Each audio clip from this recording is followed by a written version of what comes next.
La légende renaît, et cette fois, personne ne l'avait vraiment vu venir. La nouvelle Citroën 2CV 2026 fait un retour spectaculaire, mêlant nostalgie pure et technologie moderne. Oui, la Dush revient en 2026, et elle ne se contente pas de copier le passé, elle le réinvente. Pour comprendre l'ampleur de cet événement, il faut revenir en arrière. La toute première Citroën 2CV a été lancée en 1948 au Salon de l'Automobile de Paris. À l'époque, son objectif était simple, offrir une voiture abordable, capable de transporter 2 agriculteurs et un panier d'œufs à travers un champ sans les casser. Minimaliste, légère, économique, elle est devenue un symbole de liberté et d'ingéniosité français. Produite jusqu'en 1990, elle a marqué plusieurs générations. Aujourd'hui, en 2026, le défi est immense, comment faire revivre une icône sans la trahir? La réponse de Citroën est audacieuse. Le design reprend les codes fondamentaux, les phares ronds proéminents, la silhouette arrondie, les ailes détachées visuellement du corps principal, et cette impression de simplicité assumée. Mais tout est modernisé, les feux sont désormais à LED, la calandre intègre subtilement la nouvelle signature lumineuse de la marque, et les lignes sont plus aérodynamiques. Sous le capot, changement radical, la 2CV 2026 serait 100% électrique dans sa version principale. Une décision logique dans un contexte où l'industrie automobile bascule vers l'électrification. Elle reposerait sur une plateforme légère adaptée aux véhicules urbains, avec une autonomie estimée autour de 300 km en cycle mixte. Ce n'est pas une voiture faite pour battre des records de vitesse, mais pour offrir une mobilité simple, accessible et économique, fidèle à l'esprit d'origine. En termes de performance, on parle d'un moteur électrique développant environ 100 chevaux. Le 0 à 100 km/h serait réalisé en un peu plus de 10 secondes. Rien d'extravagant, mais suffisant pour un usage quotidien en ville et sur route.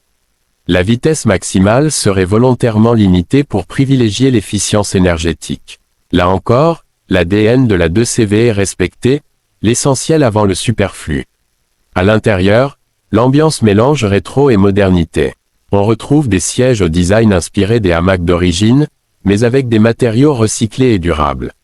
Le tableau de bord reste épuré, avec un écran central tactile compatible Apple CarPlay et Android Auto, tout en conservant quelques commandes physiques pour la climatisation et les fonctions principales. L'objectif est clair, simplicité d'utilisation, sans surcharge technologique.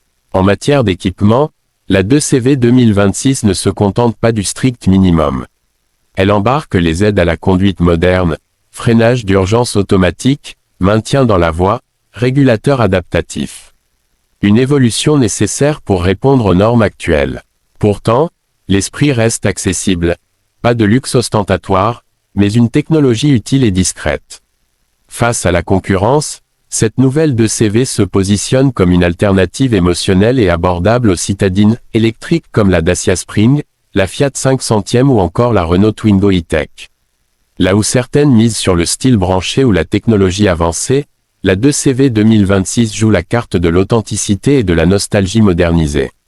Elle ne cherche pas à impressionner, mais à séduire par son caractère unique. Côté prix, la stratégie serait agressive. On évoque un tarif de départ autour de 20 000 à 23 000 euros, avant bonus écologique selon les pays. Un positionnement cohérent avec la philosophie originale, rendre l'automobile accessible au plus grand nombre. Si ce prix est confirmé, elle pourrait rapidement devenir un best-seller sur le marché européen. Ce qui distingue réellement cette 2CV 2026, c'est son capital sympathie. Peu de voitures peuvent se vanter d'avoir une identité aussi forte. Elle ne s'adresse pas seulement à ceux qui cherchent un moyen de transport, mais à ceux qui veulent une histoire, un symbole. Elle attire à la fois les nostalgiques qui ont connu l'ancienne génération et les jeunes conducteurs sensibles au design vintage et à l'engagement écologique. Autre point fort, la personnalisation. Fidèle à l'esprit libre de la Dush, la version 2026 proposerait de nombreuses combinaisons de couleurs, de toits ouvrant en toile électrique rappelant la capote d'origine, et d'accessoires modulables. On pourrait presque parler d'un retour à la voiture, plaisir, dans un monde automobile souvent trop sérieux. En résumé, la Citroën 2CV 2026 ne cherche pas à être la plus rapide, ni la plus luxueuse, ni la plus technologique. Elle veut être fidèle à son héritage tout en entrant pleinement dans l'ère électrique. C'est un pari audacieux, faire renaître une légende sans la transformer en simple exercice marketing. Si Citroën réussit cet équilibre, alors oui, ce retour pourrait bien être l'un des plus surprenants et marquants de l'année 2026.